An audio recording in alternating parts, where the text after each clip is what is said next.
Lah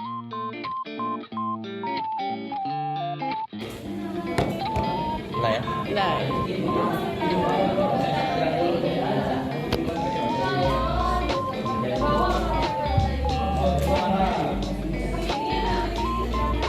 Enggak.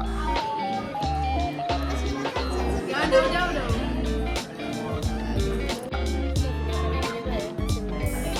Ini dia. Bismillah. Allahu Akbar.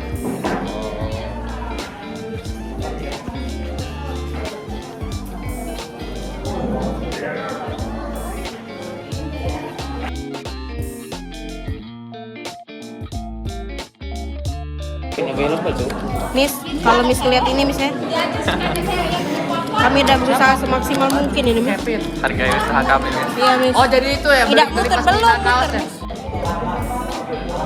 Itu gerak sih, itu 100% Gerak nggak sih? Itu 100% gerak sih kalau gerak aja. Wow. Miss. Miss. Miss. Bisa Miss. Terekam Miss. Boleh.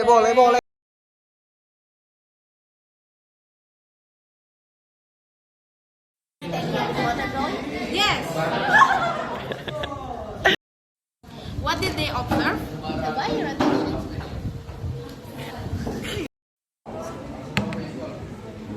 What did they have to adjust on revolution?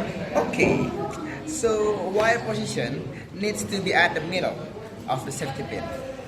The wire should be balanced, and the wire needs to be proportional to the battery's output.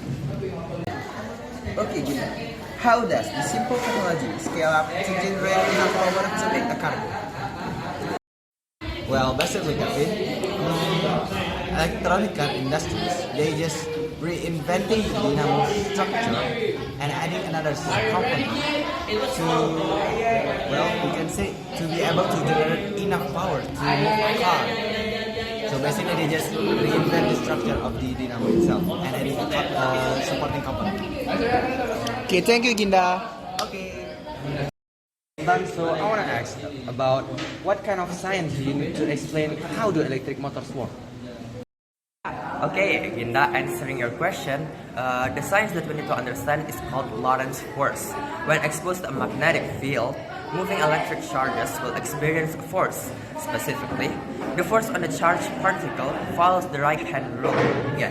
In this image, we see a charge moving to the right through a magnetic field that is pointing down into the page. If you point your fingers in the direction of the charge motion and bend them in the direction of the magnetic field, the force on the charge will point along your thumb. Here, that force is represented in green. Because of this force, the charge will follow a circular trajectory as doodled in gray, making our wire spin. That's your question. Oh, era Kevin.